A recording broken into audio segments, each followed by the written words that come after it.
আলোচনার মধ্যে ভালো জিনিস বেরিয়ে আসে। তাহলে আমরা দেখতে পাচ্ছি বেদাত থেকে আমাদের বাঁচা দরকার। যত যেগুলো ধর্ম নয় যেন আমরা সে ধর্ম না মনে করি। খরম পায়ে দেয় আপনাদের খরম আগে খুব দিত, খরম পায়ে দেওয়া কোনো দোষের নয়, তো খরমকে সুন্নত মনে করবেন না, নট সুন্নত। আপনি খরম মানে কাঠের পাদুকা ইউজ করতে পারেন প্রয়োজন হলে, তো সুন্নত মনে করবেন না। সুন্নত চামড়ার জুতো ফিতেওয়ালা ওটাই সুন্নত। দাঁতন সুন্নত।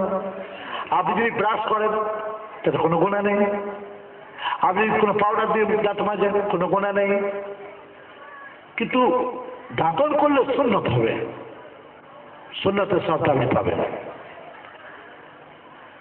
সেই জন্য শিরক আর বিদআত থেকে যদি আপনি দূরে থাকতে পারেন তাহলে আল্লাহ দেয়া জান্নাত আপনার পক্ষে সহজ হয়ে যাবে।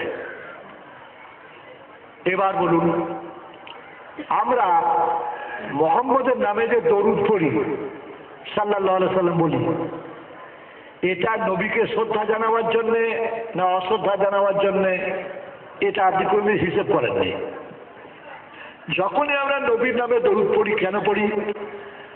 কোরআনে আছে ইন্নাল্লাহা ওয়া মালাইকাতাহু ইউসাল্লুনা আলান নবী ইয়া আইয়ুহাল্লাযীনা আমানু সাল্লু আলাইহি ওয়া সাল্লিমু তাসলিমা।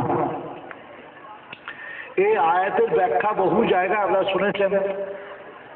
তার মানে নিশ্চয়ই আল্লাহ এবং ফেরেশতারা নবীর প্রতি দরুদ পাঠ করে এবং সালাম পাঠ করে। হে ইমানদাররা, তোমরাও নবীর প্রতি দরুদ ও সালাম পাঠ করো। মানে হলো এই যে দরুদ মানে কি আর সালাম মানে কি, এটা বক্তা মাওলানা সাহেবরা জনসাধারণকে শেখায় দিয়ে। আপনি কি বলছেন? আমি ঠিকই বলছি, শেখায়। যদি বলেন হ্যাঁ শিখিয়েছে তাহলে পরীক্ষা হোক। এতগুলো লোককে আমি জিজ্ঞেস করছি, আপনারা বলুন কে বলবেন নবীর প্রতি দরুদ শরীফ আমরা কি জন্য পড়ি? শ্রদ্ধা জানাবার জন্য, না দোয়া পাওয়ার জন্য, না তাকে জাগিয়ে দেওয়ার জন্য? কি জন্য দরুদ পড়ি আমরা? আমাদের উদ্দেশ্যটা কি বলুন, একজন বলুন কেউ। শ্রদ্ধা করার জন্য। উনি যে উত্তরটা দিয়েছেন প্রাণে যে কথা সেটাই উনি বলেছেন।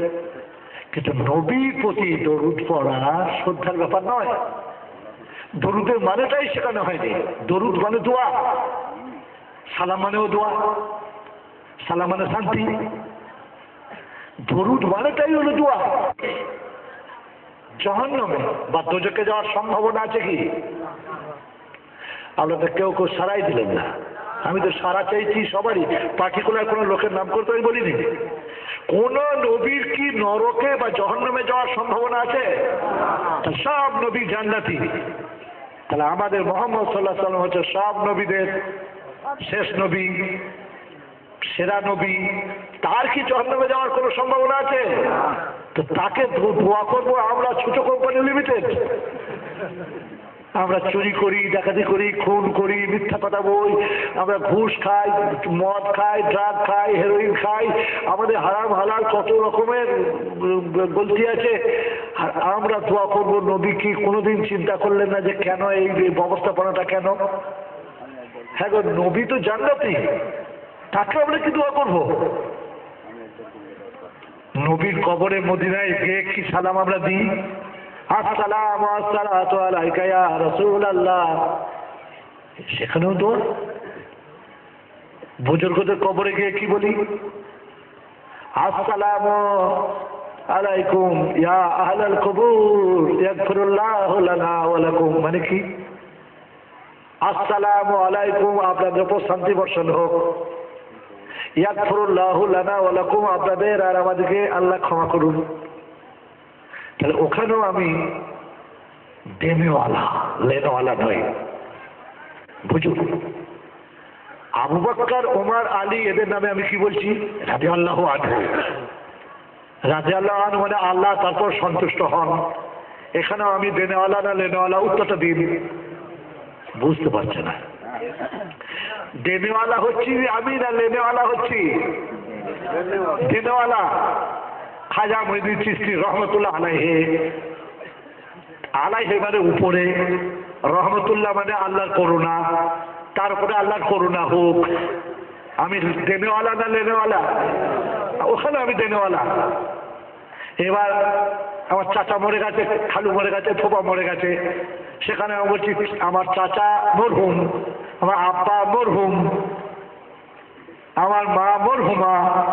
মরহুম মরহুম মানে রহম হোক, তারপর রহম হোক। তাহলে আল্লাহ যাদেরকে আমাদেরকে জিন্দা রেখেছে, আমাদেরকে আল্লাহ সব লেনেওয়ালা করেছে, দেনেওয়ালা এই বলতে ভুল হলো, দেনেওয়ালা করেছে, লেনেওয়ালা নয়। তা আমরা কি করছি? বাবা পীর সাহেব তোমার দরবারে এসেছি, ফিরিও না, বঞ্চিত করো না। এই কবে থেকে আল্লাহ হলো রে? আর যদি আল্লাহ হলো তো মরলো কেন? বেঁচে থাকলো না। জিনিসটা মানেটা বোঝে না, আর বোঝার চেষ্টাও করে না, আর আমরা বোঝাইও না লোককে। আসুন ভাই দরুদ শরীফ পড়ে নি ভাই, আল্লাহুম্মা, নিজে বলবে না, তোরা বলে বলে বাবা লাইনটা বোঝেন কিরকম। গরম চা খেতে দিয়েছে, দরুদ, ওটা তো আরবি পদ্য।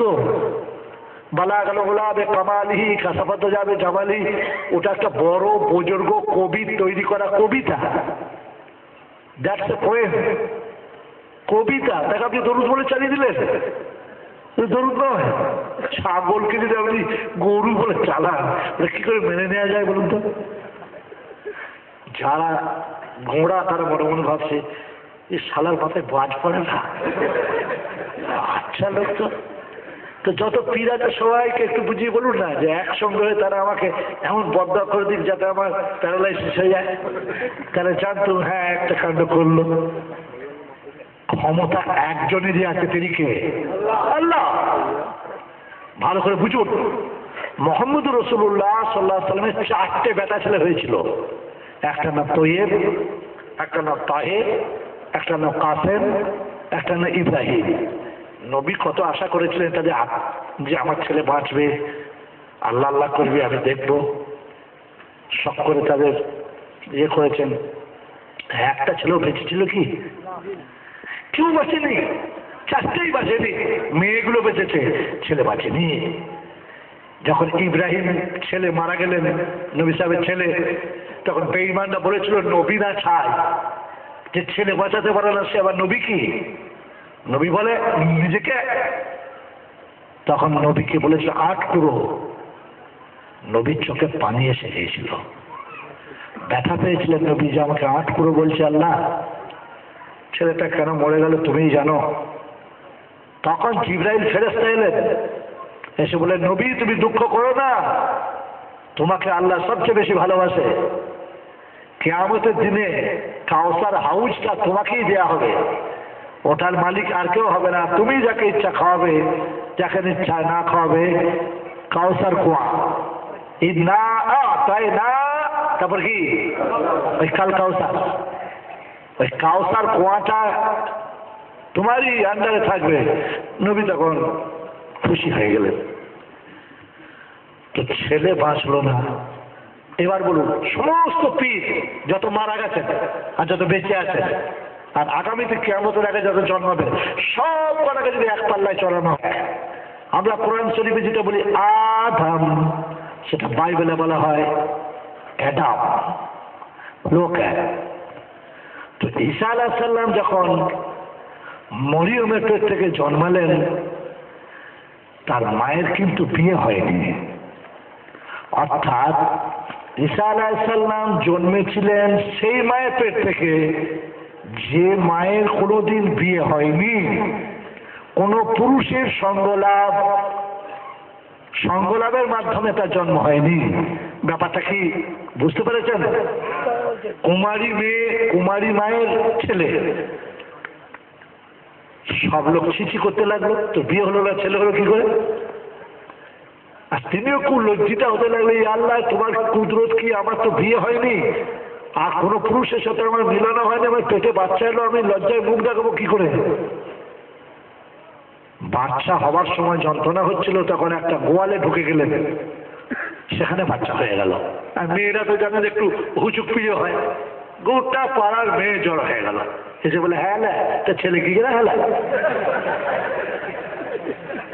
লজ্জায় আর কথা বলতে পারছেন না। একে প্রসব করার যন্ত্রণা, তারপরে রক্তক্ষরণের কষ্ট, তারপরে লজ্জাশীলতা, ওই লজ্জিতা এবং স্তম্ভিতা হয়ে বিরক্ত হয়ে উনি বললেন, আমি জানি না কি করে হয়েছে, ও ভাষাটা পেলাই। ও ছেলেটার দিকে ইশারা করলেন, ও জানে কি করে হয়েছে। তাই না, ও কি করে বলবে, তুই বল, ও তো এখনই হয়েছে, ও কি করে কথা বলবে, তুই বল। ছেলেটার দিকে তাকিয়ে দেখছে, ছেলেটা তার কচি কচি ঠোঁট দিয়ে বলছে, ইন্নি আনা আব্দুল্লাহ। তারা তো একবারে 5 জন হতভম্ব যে বাচ্চা এখনই হয়েছে, ও তো কথা বলার কথা নয়, ও তো কথা বলছে কষ্ট, ইন্নি আনা আব্দুল্লাহ। তখন আবার কাপড় উঠিয়ে মেরে দিলে ছোট দৌড় সব। বাড়িতে যে কর্তার দিকে বললো, ও কর্তা, বলে কি সর্বনাশ, বিরাট ব্যাপার হয়ে গেছে। বলে কি, বলে সে বিনা বিয়েতে যে বাচ্চা হয়েছে মরিয়মের গোয়ালের ভেতরে, সে কটকট করে কথা বলছে, দেখো কথা বলতে পারবো, সে দেখো তামুক খেতে খেতে দল বেঁধে গেল। কে বলছে, হ্যাঁ রে তোর ছেলে কি করে হেলা, তো বলছে ও জানে। তখন তাকে বলছে, ও কি করে বলবে, তুই বল। তো বলে, ইন্নি আনা আব্দুল্লাহ, এর মানে হচ্ছে নিশ্চয়ই আমি আল্লাহর উপাসক। তখন বুড়ো তামুকে মুখ সরিয়ে বলছে, এই ছেলে এককালে কিছু হবে। আর এক দল বলছে, হ্যাঁ ভূতের বাচ্চা পেয়েছ। দুটো দল ওখানে হয়েই গেল। ছেলে দেখো বড় হলো, বড় হয়ে বলল, আমি নবী, লা ইলাহা ইল্লাল্লাহ ঈসা রূহুল্লাহ, আমি হচ্ছি আল্লাহর নবী, তোমরা বিশ্বাস করো আল্লাহ এক আর আমি তার নবী। কতগুলো লোক বলে, হ্যাঁ তুমি নিশ্চয়ই নবী, না হলে তুমি মায়ের পেট থেকে বেরিয়ে ওরকম কথা বলছে না, আমরা বিশ্বাস করছি তুমি নবী। ওরা ইমানদার হয়ে গেল। আর তারা বললো, বেদ হারামি জারদ ছেলেকে আমরা কোনোদিন নবী বলবো না, এরা বেঈমান হয়ে গেল। একটা দল কিন্তু ইমানদার হয়ে গেল। সেই ইমানদার দলটা থাকতে থাকতে নবী তাদের সাথে থাকে, কথা বলেন, শেখান, এটা যায় যেটা না যায়, তোমরা এই পথে চলো, এই পথে সব চলো। এবার ঈসা আলাইহিস সালামকে যখন তুলে নেওয়া হলো, কোরআনে যা আছে আমি তাই বলতে বাধ্য হচ্ছি। কোরআনে আছে ওয়ামা কাতালুহু ওয়ামা সালাবুহু ওয়ালাকিন শুবিহা লাহুম, কোরআন খুলে দেখবেন। তার মানে তাকে কতলও করা হয় নাই, তাকে শুলিও দেওয়া হয় নাই, তাকে তুলে নেওয়া হয়েছে। নবীকে যখন তুলে নেওয়া হলো, তখন এরা বলতে লাগলো, হায় আমাদের নবী কত ভালো লোক ছিল রে, তাকে এরা চিনতে পারলেন না, হতভাগারা বেদ হারামি জারো ধরো যা তা করে বেঈমান হয়ে গেল। তখন কিছু লোক বল, বাবু তাদেরই বা দোষ কি দেবো বলো, বিনা বাপের ছেলে হলো তো হারামি যারো,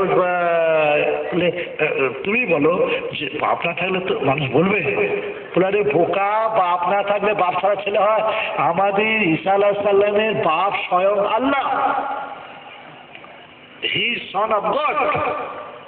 অতদিন তারা ইমানদার ছিল, যখনই তারা বিশ্বাস করলো যে উনি হচ্ছেন আল্লাহর ছেলে, আল্লাহ হচ্ছে ওর জন্মদাতা পিতা, ইন দ্যাট মোমেন্ট তারা মুসলমান রইল না বেরিয়ে গেল, উত্তর দিকে বেরিয়ে গেল।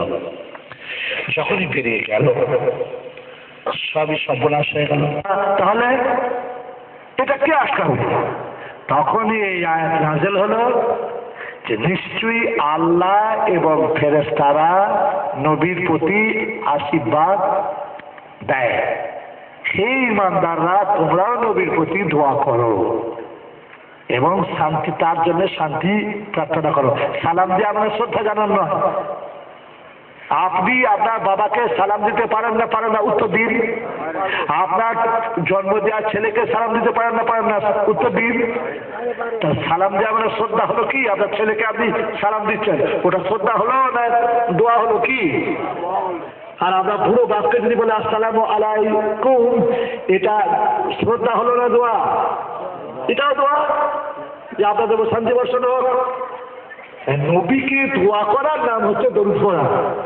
বলো কারণটা কি? এটা এইবার কারণটা বলছি। যতদিন আপনি নবীর নামের সঙ্গে সঙ্গে নবীকে দোয়া করতে পারবেন, ততদিন আপনি তাকে আল্লাহর আসনে বসাতে পারছেন না। কেন? দোয়াটা কবুল হবে কার দরবারে? উত্তর দিন।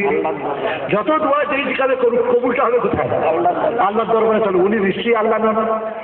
যেহেতু I am blessing for Mohammad সাল্লাহ সাল্লাম, আমি দোয়া করছি নবী সাহেবের জন্য, তাহলে দোয়াটা কবুল করবে কে? আল্লাহ। তাহলে উনি নিশ্চয়ই আল্লাহ নন? আল্লাহকে কেউ কোনোদিন দোয়া করেছে আপনি নিশ্চয়ই দেখেননি?